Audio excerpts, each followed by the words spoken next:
Buenas, ¿cómo les va? Bienvenidos a una nueva edición de Sin Agenda, como siempre les decimos. Acompáñennos, inscríbanse en nuestro canal de YouTube, en NACPOP TV. Y en este caso hoy estamos con la visita de Cristina Raschetti. No la voy a presentar yo, se va a presentar ella, así que la saludamos. Cristina, ¿cómo andás? ¿Cómo estás, Jorge? Bueno, muy bien, un saludo a tu audiencia. Definite, Cristina Raschetti es... Y bueno, docente de ALMA y por supuesto también militante. Militante política. Sí, sí. Y cuando vos decís docente de ALMA, ¿qué ejercías? ¿Qué diste? Fue mi primer título y también un poco es una herencia de alguna manera de mi madre, la influencia de mi madre, porque ella era docente. Así que hice esa primer carrera. Nosotros vivíamos en el campo, sí, en el cuartel 14 de La Leonor, y fui a una primaria rural.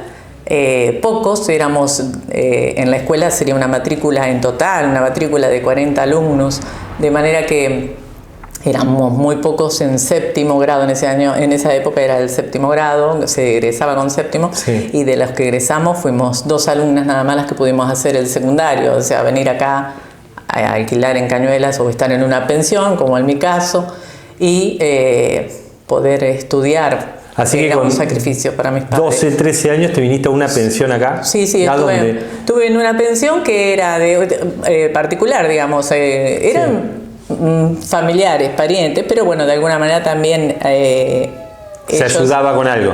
Se tenía el carácter de pensión, tenían el carácter de pensión. Había otras chicas también junto conmigo que vinieron después con posterioridad, ¿no? O sea, vinieron también a quedarse. ¿Y ahí qué estudiaste? ¿Maestra de grado o...? Hice el profesorado para la enseñanza primaria, sí, en el profesorado. Después fui profesora de ese lugar, de terciaria, de la Escuela Estrada, de la unidad académica. Hoy unidad académica, en ese momento funcionaba en el departamento de aplicaciones de profesorado. ¿Y cuántos años ejerciste?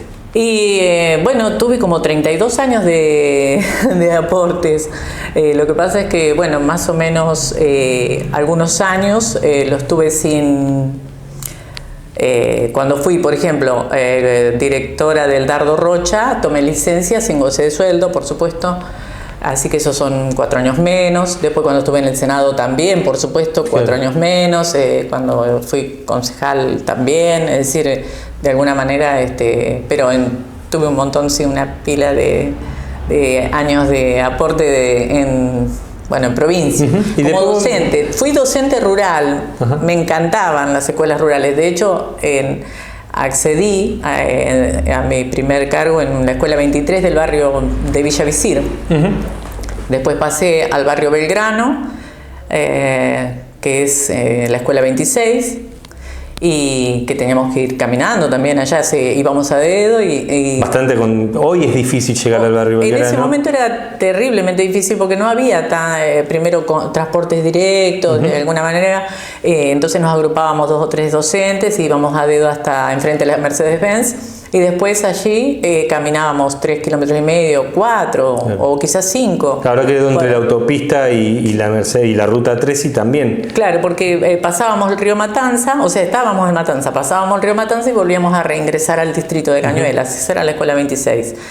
En Villavisir también me tocó, iba hasta Petión, a dedo, que siempre había, ahí también teníamos la posibilidad de ir en colectivo, pero el sueldo siempre uno lo quería, siempre el sueldo docente fue había que ahorrarse el del viaje. Sí, había que ahorrar el del viaje, ¿viste? Y entonces, pero sí, por ejemplo, había gente maravillosa que ya conocía, se estaba haciendo parte de la Ruta 6, yo entonces sabía qué camión, ponerle Contreras, me llevaba hasta la Ruta 6 ahí, que era de tierra ese pedazo, no sé por qué se estaba reconstruyendo, digamos, y después pasaba con era un quintero, digamos, una persona divina, un portugués, recuerdo apellido y todo también, Silvestre, casi seguro de que... Pero y muchas veces me llevaba al papá de Edgardo Trujillo, decía, mirá lo que estoy contando, ¿no? O sea, claro, la solidaridad de la gente, y en ese momento también un poco... bueno, también la impronta que uno le ponía y las ganas que le pones, porque con 19 años tenías que salir a trabajar. Y eso me permitió seguir desarrollándome en otras carreras. Eso te iba a preguntar.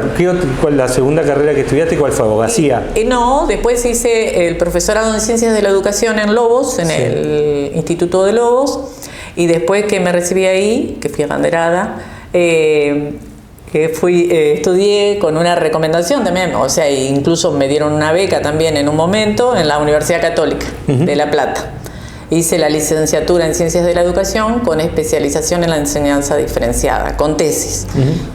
Y después entonces ya más provista de más argumentos, sí, y también de una postura más económica un poquito mejor, porque tenía varias escuelas y varios trabajos, podía hacer estimulación temprana, incluso estaba habilitada porque había hecho algunos otros cursos y demás. Bueno, en síntesis, encaré el tema de viajar para hacer abogacía. ¿A dónde? ¿A la UBA? A Lomas de Zamora. En Lomas de Zamora hice procuración y abogada. Sí.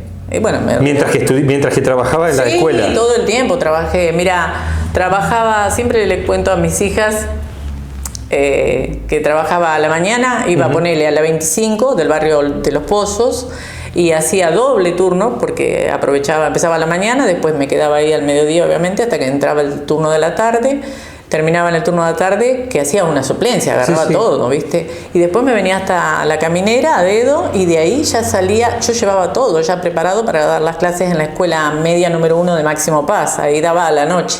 Así que tipo 10:30 más o menos volvíamos en colectivo ya con las preceptoras. ¿Y en qué momento ibas a estudiar? Y no, porque había días que, por ejemplo... ¿Te organizabas para ir algunos días? Eso, suponete... No, por ejemplo, lo de La Plata era los sábados, intensivo. O sea, que empezabas a la mañana y terminabas a la noche. Era intensivo. Y en cambio en Lobos era todos los días. Pero también era vespertino, siempre es de noche. Así que, obviamente, cuando vos das... horas, no es que vos empezás con 70 horas, no, vos empezás con 12 horas, 10 horas, 8 horas, o sea, eso te la das en 2 días, en la secundaria, de manera que vos te podías organizar. Sí, para me organizaba estudiar. los horarios, abogacía también, siempre lo hice todo trabajando. Todo mucho esfuerzo. Y sí, bueno, porque yo también creo que también tenía yo digo que hoy en día que hay que tener hambre de superarse, hambre de lograr cosas, en pos de mejorar uno mismo y de mejorar las condiciones de vida que por ahí nos pudieron dar nuestros padres, pero también no conformarnos con eso, sino tener ganas de superarse intelectualmente, desde todo punto de vista, espiritualmente, aprender. Yo creo en el aprendizaje permanente, me encanta el aprendizaje permanente. ¿Y cuáles eran tus objetivos o qué te impulsaba a hacer todo lo que hacías? Bueno, porque siempre quería ser abogada. Te voy a contar, cuando terminaba el perito mercantil, el 5º año en la escuela Estrada, es en el Colegio Nacional de Estrada, mi papá me preguntó qué voy a hacer, y yo le dije, yo papi quiero ser abogada. Y entonces, pero me dice, no, me dijo mi papá, usted va a ser docente como su mamá, va a ser maestra como su madre.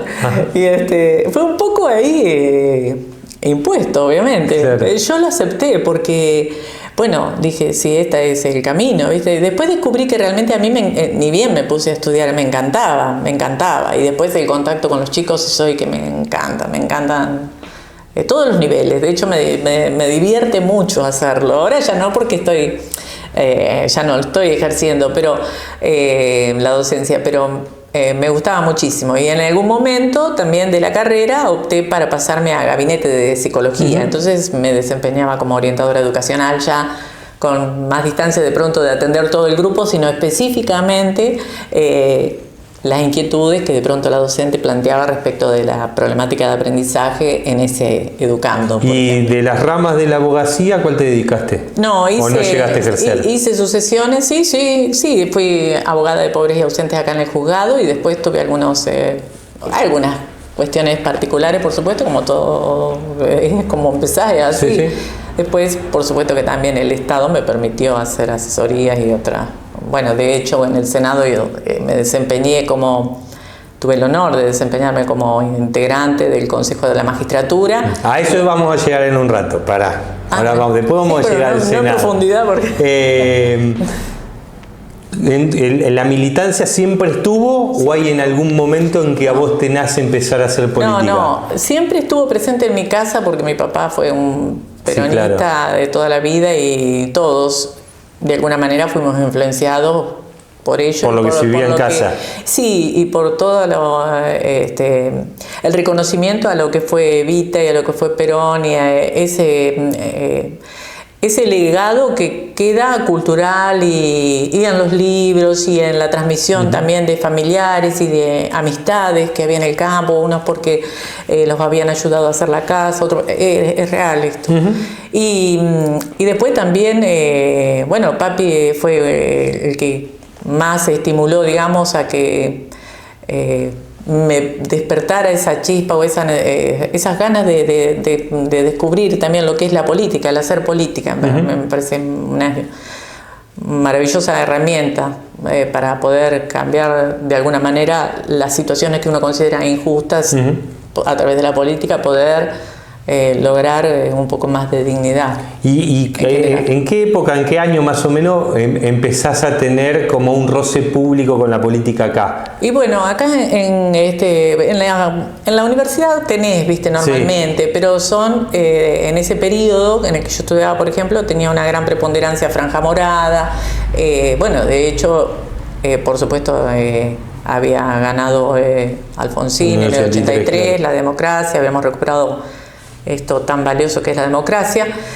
Y de pronto en las universidades, viste que también tenés un poco mayoritariamente era, claro, la influencia era de Franja Morada, pero en la Católica, que fue previo a que yo ingresara en Derecho, donde estaba Franja Morada, en la Católica tenía una influencia muy fuerte de profesores que habían militado mucho en el peronismo. Increíble. Porque era también, uno no deja de relacionar de alguna manera la Universidad Católica con cierta posibilidad de ingresar allí y de pronto la influencia de la iglesia y demás, pero sí, fue una experiencia muy linda también, ¿no? Justamente un profesor de historia era el que me tocó, que era muy peronista y bueno, sí, hizo muy interesante la carrera y demás. Pero bueno, acá en Cañuelas, que siempre igual me basé estando en Cañuelas, ¿no? Sí. Me empecé a militar fuertemente cuando un periodo previo al 99, ponerle 98, 97, 98, 97, 98. Para el final del menemismo. Claro, pero ya estábamos en ese periodo, al igual que los compañeros que hoy dirigen el distrito, era el PJ, era más que nada Duhalde también, compañeros de... Bueno, y allí militábamos en el mismo espacio, bueno, con diferencias en internas, pero bueno, accedí a la concejalía... En el 99. En el 99, sí. Por el espacio de Eduardo Duhalde. Bueno, era el PJ, era el que estaba en el 99, todos estábamos, digamos, era eso, sí. ¿Y sí. vos te considerás dualdista? Porque después también con el tiempo, en el 2005, jugás en la interna del PJ con ellos. Claro, en realidad nosotros nos quedamos en el PJ. Lo que pasa es que yo me considero justicialista. A ver. Yo soy justicialista, peronista. Y soy agradecida también con las personas o con aquellos que pueden, que te dan una oportunidad. Después está en uno también el saber construir el camino que te toca desarrollar, claro, porque no es todo dado, también tenés que construir. De manera que, por ejemplo... ¿Quién te dio la primera oportunidad en el 99? No, en el 99 fue, al igual que a todos los compañeros, porque venía de muchos años muy fuerte, el peronismo estaba con la presidencia, calculo yo que era el de Eduardo Duhalde, no la presidencia de la Nación, estoy hablando del partido. Como predominancia, sí, claro, en el PJ, sí, Duhalde, sí, en el 99, sí, seguro. Sí, él fue una de las personas con las que yo también podíamos hablar. De Salvador Ejito. No, en el 99, No, de Ponce. En el 99 fue con Heriberto Ponce y tuvimos una interna en donde había un sector que estaba con el ingeniero Heriberto Ponce y otro con el compañero Ricardo Magallán. Es cierto. Que estaba Ángel Fassi. El nene Fassi fue quien me dio la oportunidad a mí de incluirme en la lista y de hecho me puso primera en la lista. Así que para mí era... Y me insistió, de alguna manera fue un... es un honor para mí, un orgullo, porque él está muy cercano, yo viví y la campaña esa, junto también a otros compañeros como Alberto García, como Alejandra Tolosa, como Manuel Floriano, Charata le decíamos nosotros. Sí, sí. Bueno, como otras compañeras, Margarita, bueno, por supuesto. Vivimos a full y veíamos la cercanía que había con los sectores más vulnerables y eso la verdad que es virtuoso y es para destacar porque de pronto hoy en día las redes y la virtualidad que hay justamente por los medios de comunicación, hablo de esa virtualidad, ¿no? Sí, claro. Nos ponen en una situación de no palpar la realidad de la manera que vos lo podés hacer cuando vos estás en el mismo medio, en donde a vos te toca la misma temperatura, la misma desnudez, la misma estar desprovisto, despojado de todo, hace que vos vivencias distinto las cosas, no te la cuentan las vivencias distintas. Entonces, mira, si yo puedo, me permitís, retomo eso claro. Como para en este momento y para un análisis un poco actual y por ahí quizás tardío de los resultados de las elecciones. Yo creo que también, más allá que sean exitosas las redes y que son un medio impresionante, eficaz y de llegar a multitudes en forma instantánea, yo creo que también, y me quedo y prefiero quedarme con el contacto humano, con el contacto de persona a persona, porque me parece que en eso se falla cuando no llegamos a comprender o a interpretar la verdadera agenda del otro que tenemos enfrente, cuando no empatizás totalmente, porque una cosa es decir sí, bárbaro, pero otra cosa es llevarle el resultado y la gente se sienta acompañada, interpretada y que vos seas capaz también de construir en la propuesta que hagas una posibilidad de brindarle esperanza. Entonces la gente te deposita el apoyo, pero si lo tuyo pasa por estar preocupado cada oportunidad que tenés de salir en los medios por la deuda externa, pongámosle X, le preocupa a los industriales, le preocupa a aquellos que si tienen frío en el invierno en Argentina se van al verano europeo, es decir, pero el tipo común de la calle a la gente no le común, llega. A la gente a la que vos le debes también el voto y la fidelidad, la lealtad y demás, con el que tenés que tener el ida y vuelta, con el que tenés que tener la responsabilidad de gobernar y demás, esa gente tiene otras prioridades, otra necesidad, tiene necesidades inmediatas y quizás apenas puede proyectar a lo mejor una semana. Hoy en día no puede proyectar ni el día siquiera, pero bueno, ponele que en aquel momento en esa época había más presibilidad. Se hacía eso, mucho de estar mano a mano con la gente, totalmente, esa campaña que decimos. Sí, totalmente, sí. Época difícil, la tuya como concejal de la muy Argentina, difícil, sí, porque además teníamos... terminamos la crisis del 2001. Claro, por supuesto, sí. Y a la vez también con un radicalismo que acá arrasaba en las elecciones y el peronismo siempre oposición. ¿Cómo eran esos años?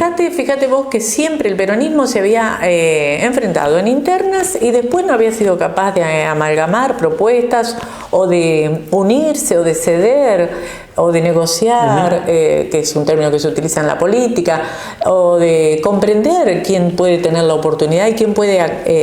es un poco lo que hicimos nosotros con Gustavo. Del 17 para acá. Claro, a partir de que Gustavo ingresa, previo a ingresar a enfrentarse, digamos, con la candidatura a intendente. Ya en el 2007. Claro, 2007, sí.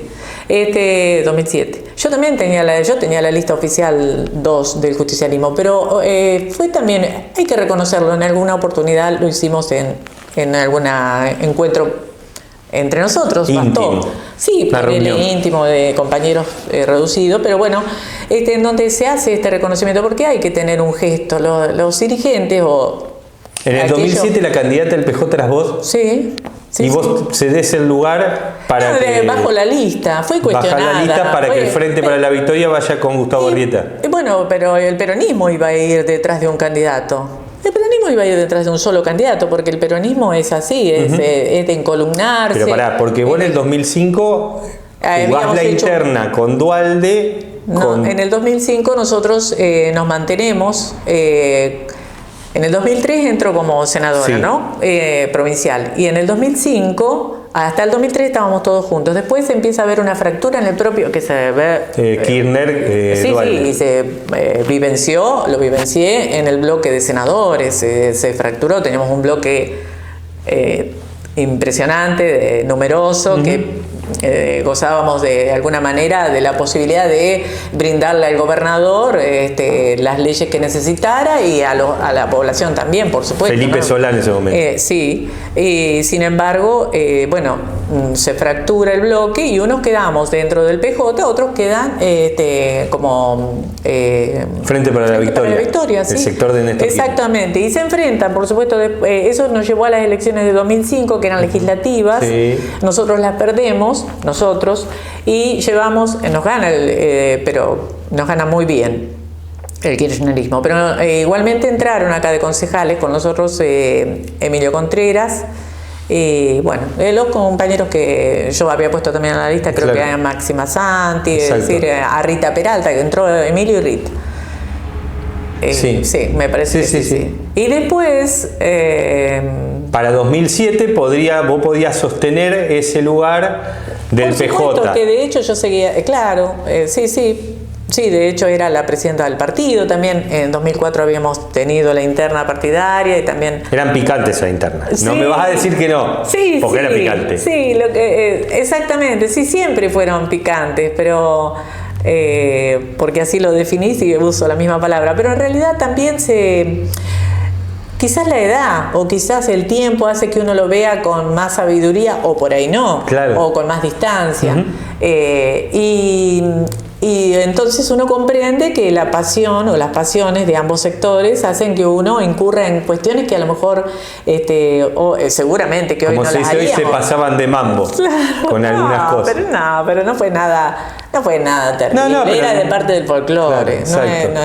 La verdad que es así. Volviendo para atrás, ¿quién te ofrece o cómo llega tu candidatura para ser senadora provincial? No, yo militaba muchísimo, integraba de alguna manera en forma supletoria, ponerle así, en la Secretaría Técnico Profesional, era parte de la Secretaría Técnico Profesional a nivel del partido provincial, o sea, me convocaban, así que siempre estuve trabajando todas las semanas, era impresionante, había que convocar, había que hacer, participar, convocar profesionales, porque también había que invitar sectores que pudiéramos...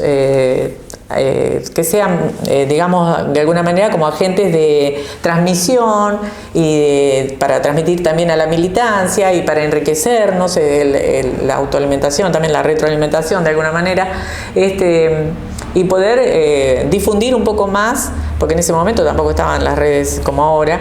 El trabajo que se hacía en el partido. Claro, lo que se hacía, así que podíamos llegar con jornadas de capacitación a distintos lugares de la provincia de Buenos Aires, y así lo hicimos, pero por todos lados anduvimos, no nos limitamos solo a la sección tercera, participamos en toda la provincia de Buenos Aires.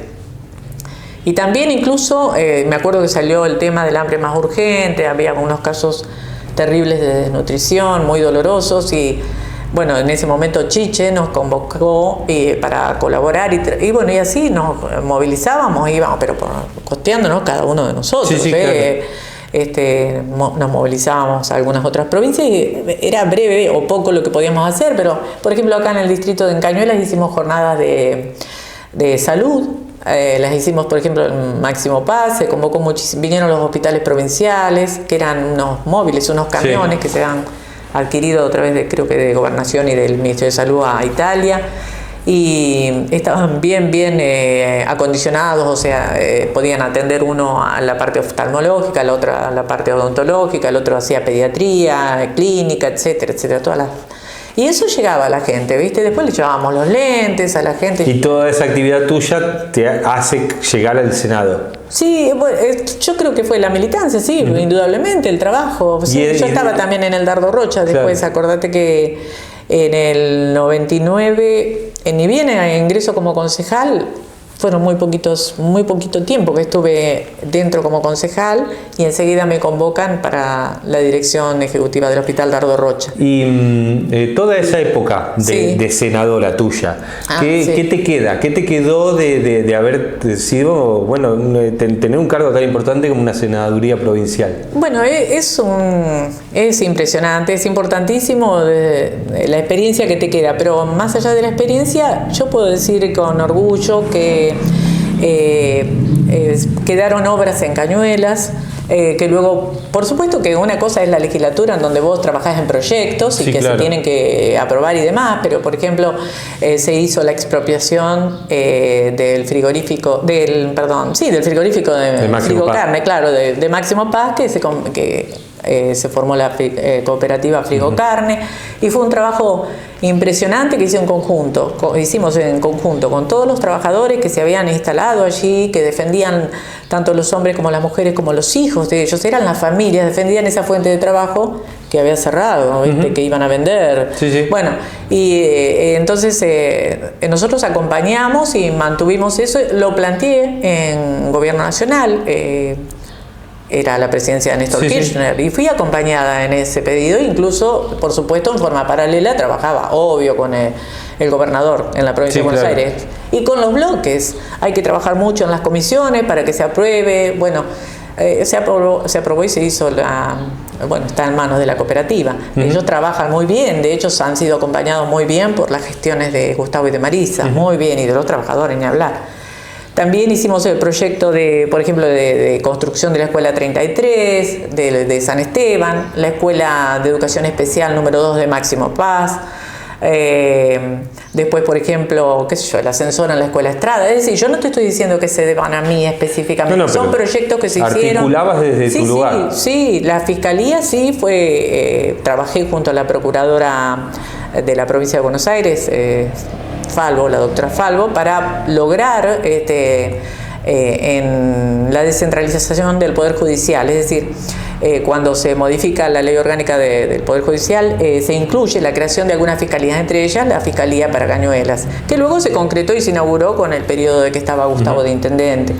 Pero es un poco la iniciativa, es acercar la justicia a la gente, esa era la idea, traer la Fiscalía acá para que la gente, tuviera un poco más cerca, no solo el Juzgado de Paz, que ya estaba históricamente, en todos los pueblos se organizan alrededor de la iglesia, el municipio de Paz, sino también traer otras, en este caso la Fiscalía. Pero después también se hicieron, por ejemplo, logramos la devolución de la ruralidad a la escuela 4 de Uribe Larrea, la creación del jardín de Uribe Larrea.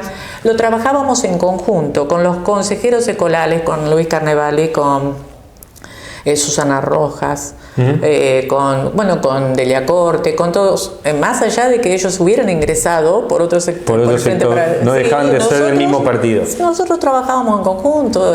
Uno tiene que abrir las puertas de semejante herramienta como es el Senado, que estás tan cerca del gobernador, que estás tan cerca que vos podés llamar a los ministros, a que vengan. Los senadores tenemos esa facultad, ¿no? Tenemos esa posibilidad de llamar a los ministros al bloque y que den explicaciones, que brinden informes, etcétera, etcétera. Se bajó también, siendo Rivarola intendente, bajamos un programa que era de ampliación de viviendas, que era para que, por ejemplo, la habíamos trabajado previamente en el Senado, teníamos todos los expedientes allá, con el ministro de Infraestructura de la provincia de Buenos Aires, y luego recibimos la indicación que debía bajarse por el municipio, entonces nosotros hicimos entrega de esas carpetas a que el intendente pudiera... Era otro signo político, pero yo entendía y tenía muy claro que el que debía beneficiarse era el vecino, era la gente que realmente tenía la necesidad y había planteado esa inquietud, y las obras le tenían que llegar a ellos. No importaba de la mano de quién, importaba que llegaran. Cuando se termina tu mandato como senadora en 2007, hay un lapso ahí, como un descanso, digamos, de alguna manera, y nunca se te vio vinculada al kirchnerismo en aquella época, y reapareces, digamos, públicamente, que ahí es donde yo te conozco, sí, creando el Frente Renovador en Cañuelas, de la mano de Sergio Massa, que en ese momento irrumpía en la política nuevamente, y ahí apareces de vuelta con todo, con tu impronta a la creación de eso. Bueno, ¿cómo fue crear de la nada un espacio político en aquel momento que termina ganando las elecciones, sí, digamos? Sí, fue buena elección. Previo, cuando terminé la senaduría, quería contarte como dato, ¿no? No solo estuve en el Consejo de la Magistratura, sino también en los juris de enjuiciamiento, es decir, también éramos convocados por la Corte, por la Suprema Corte de Justicia de la Provincia de Buenos Aires, a los senadores que representaban un partido político, que éramos abogados, para participar de esos juris, ¿no? Bueno, punto aparte, te quería contar que después que terminé la senaduría fui y me desempeñé con Alberto Balestrini, un periodo breve, sí, pero claro, a través de él también tuve la posibilidad vicegobernador de ser, después. Sí, claro, ahí fue en el periodo de ese, exacto. Sí. Y estuve como directora de capacitación de comercio exterior en Capital, sí, pero dependía de provincia, porque en ese momento el Ministerio de la Producción se había dividido, entonces estaba comercio exterior en Capital, que estaba Tanasov, sí, que era mi ministro, ella estaba en una de las direcciones. Y bueno, después con posterioridad hice algunas otras cosas, pero bueno, de hecho... sonó que armabas en algún momento sonó, entre 2007 y 2013, que armabas la línea de Daniel Scioli acá. No sé, puede ser.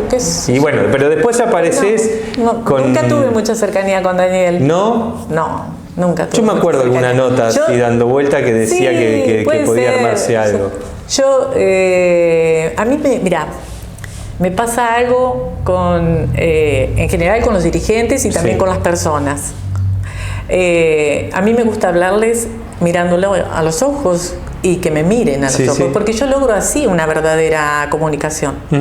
Y no podía, no lo logré nunca con Daniel Scioli. No, nunca hubo feeling. Nunca, siempre volvía como con, digo yo, no sé si no había feeling, yo decía, no sé por qué mira por encima de mi cabeza, no sé por qué mira,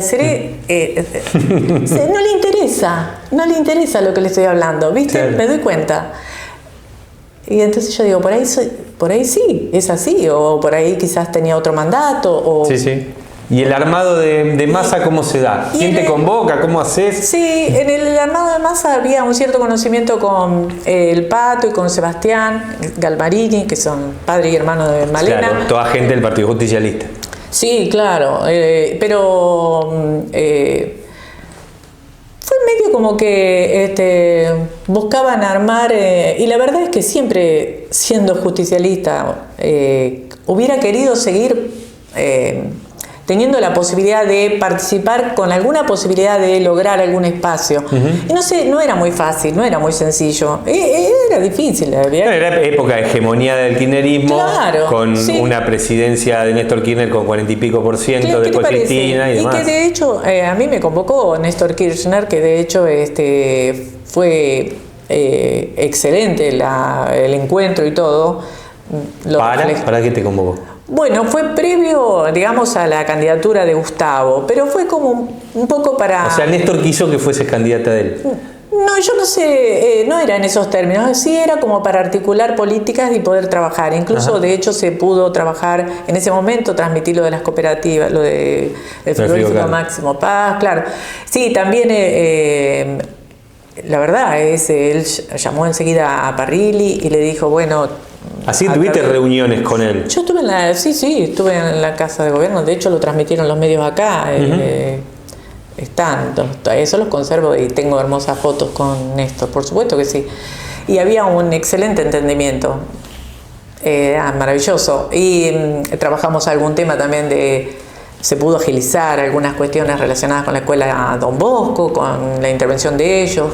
de algún contenedor que venía de Italia, etcétera, cosas que habían quedado que por ahí los chicos lo precisaban y se podía hacer más rápido. Eso es interesantísimo, pero no, todo muy bien, muy bien. En el 13. Volviendo a lo de, bueno, nos convocan de alguna manera, invito a un grupo de compañeros y de gente de alguna manera nueva, qué sé yo, que tuviera ganas de ir a asistir a fue como un congreso, una reunión que hubo en Olivos y en un club, y creo que es platense, si no me equivoco. Y allí fue un poco el principio, digamos, de alguna manera. Y aquella lista tuya tenía a Leonel Fangio, la tenía Yelén, lo tenía Horacio Endara. Pero para esa elección, y a Gustavo, entre otros, y a Gustavo Casamayuré, claro. Pero para esa teníamos a Marta, para esa elección, Carolina Torrilla. Te aparece Carolina Torrilla con otra lista. Con otra lista, Fue una interna picantona esa que tuviste también con Carolina Torrilla, que se termina definiendo por poquitos votos, si no recuerdo. Y ganamos la interna, esa tuvimos una interna, nosotros la ganamos. Y no me acuerdo cuánto fue la diferencia, pero votos, poquitos. Sí, qué sé yo, ni sé, no recuerdo el número, pero se puede buscar igual. Y después entonces, bueno, Sergio determinó que fuera, que se integrara a la lista. Uno y uno, porque previo nos había dicho que iba a respetarse el número de que, como siempre se hizo en el justicialismo, de alguna manera. Que el que ganaba ponía 2 y... Sí, pero bueno, después se hizo así, de 1 y 1. Igual, a nosotros mucho no nos cambiaba la historia, porque era gente que indudablemente se identificaba con... más allá de los orígenes, que de pronto unos más relacionados con el radicalismo, otros más con el justicialismo, era válido también, así que porque era lo que la gente elegía. Ahí bueno, nos enfrentamos en la general y fue buena también la elección en la general. Con un mensaje opositor para con el gobierno local en aquel momento. Sí, claro, sí, lógico. Y sí, había que interpretar, o estábamos interpretando de alguna manera, a un sector importante de la sociedad que no se identificaba totalmente quizás con la forma en que se comunicaban las cosas, porque de hecho las obras son muy buenas de toda la gestión. Todos gozamos de los beneficios de las obras, que las obras quedan, la gente pasa, los funcionarios pasan, pero pero esas diferencias a veces, como vos decías, en las campañas hay que hacerlas notar un poco más. Claro, sí, siempre hay una parte de todo, ahí está lo positivo y siempre hay algo que no es tan positivo y uno es de lo que se vale, como en todas las campañas. Y después para antes del 2017 también se sufre que tu espacio se parte en algún momento y se van a Yelén y Leonel. Sí, pero ¿Cómo primero viviste esa situación? La de 2015, la de candidatura independiente, que nosotros perdemos frente a Gustavo. Y que además sabíamos que iba a ser así de alguna manera, porque tampoco no medía, nosotros sabíamos que no medía tampoco tanto los candidatos que llevamos de arriba, o sea, siempre es un arrastre también, claro. ¿No? Tiene que ver con... Por eso, y después de 2015 se parte tu espacio. Y bueno, ¿cómo lo viviste? ¿Cómo lo ves hoy? ¿Qué te pasó? No, yo pienso que es... ¿qué puede pasar? Y que de hecho me pasó, como me pasó muchísimas veces, que compañeros que llegan al cargo después... pueden optar por un sector en donde se encuentran más identificados, donde tienen más posibilidades de crecer. Yo lo comprendo también.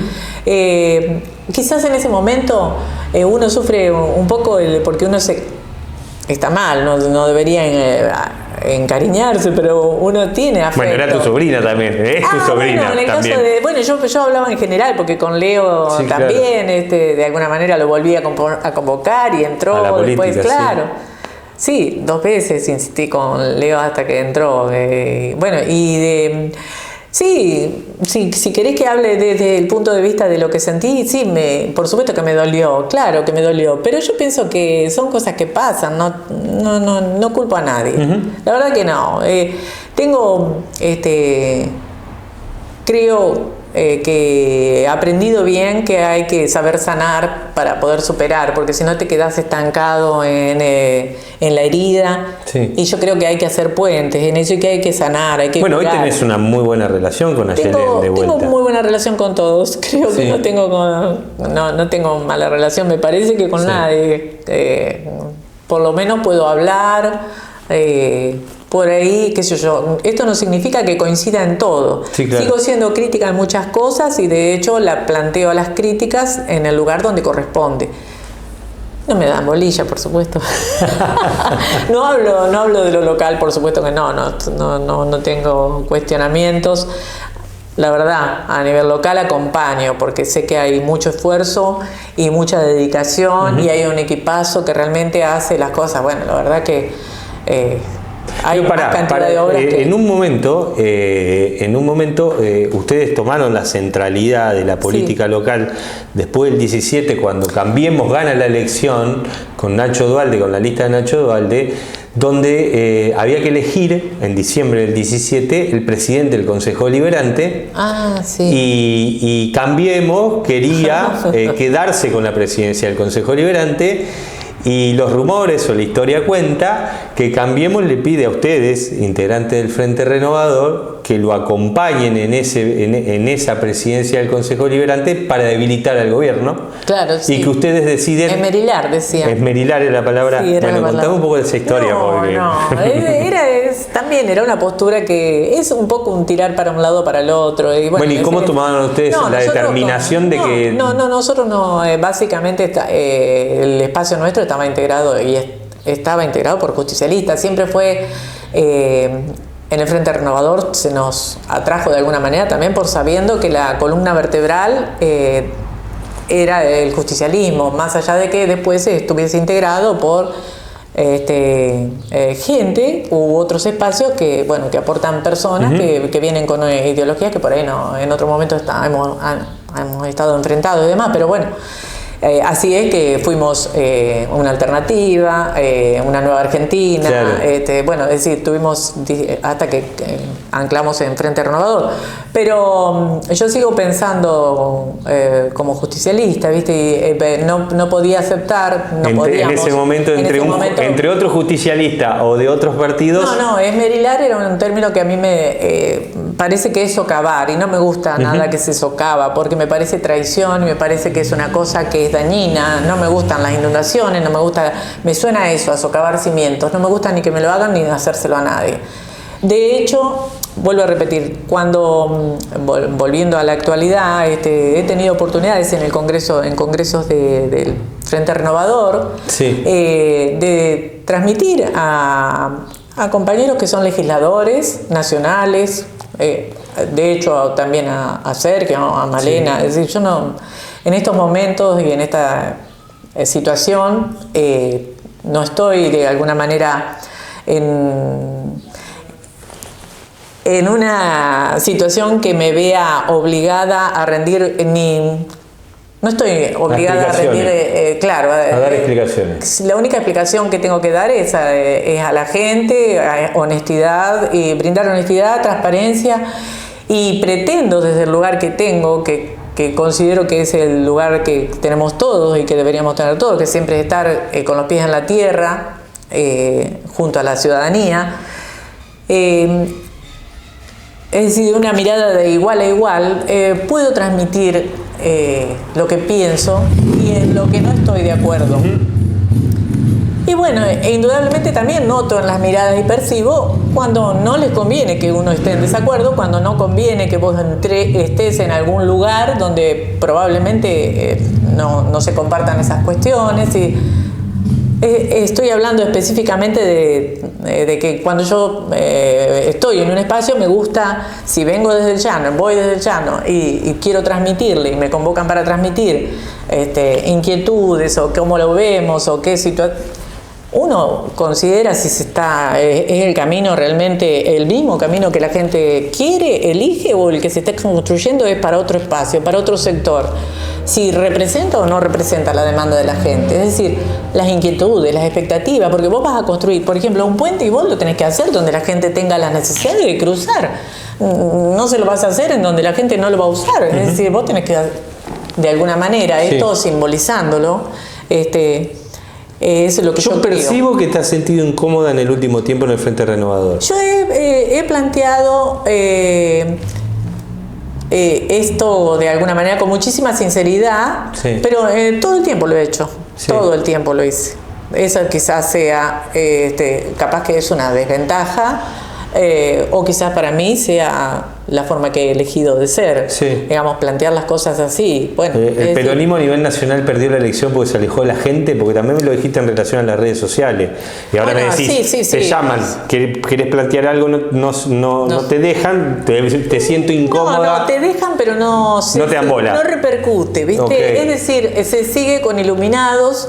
Yo no estoy específicamente refiriéndome a nadie especial, pero viste cuando vienen asesores de otros lugares o iluminados que surgen no sabes de dónde y de pronto se hace, porque la campaña tiene que ser siguiendo esa forma, y todos se convierten en tuiteros, ponedores, colocadores de me gusta, compartir, retuitear, foto, puestas en escenas. ¿No te gusta la forma que se está haciendo política ahora? No. Habría que volver un poco a lo tradicional. Yo, claro, capaz que, no sé si a lo tradicional, porque hay que ayornarse y hay que adaptarse a los cambios de la sociedad, eso es indudable. Pero en adaptarse a los cambios de la sociedad implica también otras cosas, por ahí de pronto adaptarnos a reconocer derechos que antes no estaban reconocidos, que estaban tapados, como los valores, que no se encontraban valores en determinadas cuestiones y sin embargo en las personas, por ahí de pronto hoy en día los valores existen, esa es la teoría del valor, ¿no? Los valores existen siempre, lo que hay que hacer es descubrirlos. Bueno, así como los derechos también, los derechos existen, lo que pasa es que nosotros tenemos que ser los que trabajemos luchando, digamos, para que esos derechos sean reconocidos y se puedan ejercer plenamente por los ciudadanos. Ahora bien, yo creo que en esta puesta en escena de la virtualidad no se llega realmente a tomar la real dimensión de lo que sufre o de lo que está pasando la ciudadanía. Y por ahí se puede construir un camino que no es el que te lleve al éxito, digamos, ¿no? O a interpretar esa inquietud. Y ¿Mucho por eso detuvo en la última campaña esto? Y yo pienso que sí, Yo sigo pensando que parte es eso. Otros consideran que nos faltó retuitear, que nos faltó, que fallamos en las redes. Quizás sí, porque también hay que ver que el espacio que gana es un espacio que gana de pronto en apariencia desorganizado o con otro orden, digamos, que no es la orden que nosotros solíamos darle. Pero te siento como que sentís que el Partido Justicialista o aquellos compañeros que son, como decís vos, parte del Partido Justicialista, dejaron atrás la esencia. O sea, eso que te convocó Sergio Massa en 2013, ¿lo sigue teniendo hoy o ves que fue para otro lado? Bueno, él interpretó y lo hizo, considero, de la mejor manera posible. Yo sé que hizo muchísimo esfuerzo, trabajó muchísimo, se capacitó, se perfeccionó, creció mucho. Nosotros estuvimos y estamos hace 10, 11 años o por ahí con el espacio y con Sergio, acompañándolo de alguna manera, de una forma u otra, pero acompañándolo. Digo esto porque no he tenido cargos de responsabilidad. Sí, he estado acompañando, pero hemos construido y demás, hemos aportado lo que él ha considerado que nosotros debíamos aportar o que podíamos aportar. Sí. Pero desde ese lugar digo que ha crecido muchísimo y que él, que era el mejor candidato indudablemente en ese escenario que tuvimos, ¿no? En esta elección que pasó. En esas circunstancias yo considero que él era el mejor, pero bueno, a mí me parece que habíamos heredado una deuda terrible, compromisos que había adquirido el gobierno anterior de Macri y por ende se veía como desde el cargo todavía que ejerció, que fue el de ministro de Economía, se vio condicionado a tratar la deuda macro. Se centraron en la deuda y no en cuánto salía el kilo de azúcar. Claro, en la macro, yo lo veía así, pero yo no entiendo demasiado. Pero esa es mi percepción como ciudadana común, digamos. Yo decía, mucho de la macro y por ahí de pronto, y los técnicos de la macro y todo eso sí, pero y de pronto el voto es el del vecino común, ¿no? El que tiene otra inquietud. Bueno, y era una realidad, y indudablemente la realidad nos golpeó en la cara. ¿Y cómo ves al Partido Justicialista hoy? ¿Cómo crees que tiene que salir de esta situación en la que está, donde ha quedado muy golpeado después de la elección? Sí, ha quedado golpeado, pero yo creo que tiene siempre el justicialismo mucho tiene mucho potencial, tiene mucha historia, tiene gente muy virtuosa, tiene capacidad de convocar porque es el único que interpreta generosamente las necesidades y todas las inquietudes de la gente, es el único que tiene esa sensibilidad. A mí, yo considero eso, y es un movimiento y es capaz de abordar, por supuesto, a personas que piensen distinto. Lo importante es que prioricemos justamente la gente. En estos momentos hay que priorizar Argentina, sacarla a flote. Yo pienso que tiene que haber una buena propuesta, tiene que construirse una buena propuesta a partir de, ya te digo, un verdadero diagnóstico, un real conocimiento y una empatía verdadera, real con la persona, con el que está sufriendo, con el que tributa, con el que produce, con todos, con la economía informal, con la formal, con todos. Fíjate cómo ha cambiado por ejemplo, la sociedad, las formas de trabajo. Antes se consideraba que trabajaba, o el trabajador, el obrero, era o el de la fábrica, o la docente, o el que cumplía 8 horas, etcétera, etcétera. Hoy en día tenés el que está en un Rappi, con la motito, etcétera, es un trabajador, el que está haciéndolo desde una PC en su casa, bueno, el que está en la oficina. Es decir, son distintas formas y yo creo que también requiere atender esas necesidades. Y quizás la regulación, cuando hablo de regulación hablo de la ley, ¿no? Obviamente, sí, claro, de cómo se regula, también tiene que atender todas esas expectativas, porque la gente también tiene constantemente acá un peso que es el peso tributario, que le toca a toda la ciudadanía, porque a lo mejor dicen, está en la economía informal. No, sí, paga el IVA, el 21% en la comida, es decir, todos tributamos. Bueno, que se haga en forma eficiente, digamos. ¿Cómo ves o cómo analizás esta Argentina de Milei? Esta Argentina de Milei la veo, egoísta, lo veo antidemocrática. Podría decir como que, por ahí es muy fuerte eso, pero mezquina en cuanto a atender las necesidades de la gente, y no hay una real empatía. Eso, ya que hablé tanto de la empatía, me parece que no hay una real empatía con la gente, sino que hay con determinados sectores. Veo que tiende a favorecer más a los sectores de mayor poder adquisitivo, es decir, son buenos con los que más tienen, les conviene más a los ricos o a las multinacionales. Y tengo miedo porque se está perdiendo mucho la soberanía, no solo la soberanía territorial, en recursos naturales y demás, sino también temo a la soberanía, a que se pierda en sí, se está perdiendo la soberanía económica, pero también la identidad nuestra, porque estamos perdiendo de alguna manera, o veo que se está poniendo en riesgo un montón de esas cuestiones. Que esto también es y viene atado con la globalización. Cuando yo estuve en una oportunidad en Los Ángeles, convocada porque fui integrante de la COPA, de la Confederación Parlamentaria de las Américas. Éramos los legisladores que integrábamos de norte a sur. Y en Los Ángeles me acuerdo que llevé una exposición sobre la globalización en el Mercosur. Y es un poco, la globalización tiene cosas buenas, viene con las nuevas tecnologías y demás, es eso, ¿no? Un poco.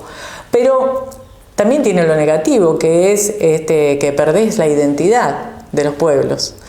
Y me parece que en el caso de América del Sur, por ejemplo, se había fortalecido, no solo con el Mercosur, sino con la Unión Sudamericana de Naciones, esa que pretendió hacer... UNASUR. Claro, el UNASUR, que de alguna manera se plasmó en Cusco y en Lima, con Chávez, con Venezuela, con Lula de Brasil, con Correa de Ecuador, Néstor, Evo Morales. Claro, exactamente, con Néstor, que no fue él, fue Scioli, pero era el vicepresidente, así que... Pero bueno, faltó concretar, por supuesto, y yo creo que hoy tenemos algunas ventajas. Tenemos un parlamentario como es Gustavo, tenemos gente que trabaja a esos niveles como para poder volver a retomar esos valores, ¿no? Y esas grandes estructuras para fortalecernos como bloque en América, porque si no te fortaleces como bloque, si no buscas lo común y unificás un poco con algunas cuestiones que todavía faltan, es decir, para la circulación de los productos en la región, ¿viste? Es decir, todo eso de los corredores viales, los corredores de la mercadería, que nosotros trabajábamos corredores bioceánicos. Bueno, de alguna manera me parece que eso hay que fortalecer, por ahí anclar en alguna moneda única, algo que, o en el mismo cambio, digamos, tipo de cambio, bueno, algunas cosas que nos unifiquen como para fortalecernos como bloque frente al mundo, porque ahora se va a presentar indudablemente, se presenta China, se presenta como potencia, se presenta Estados Unidos, siempre ha estado ahí Inglaterra yendo para un lado y para el otro, pero infiltrándose en distintas, de alguna manera, quizás otras cuestiones también.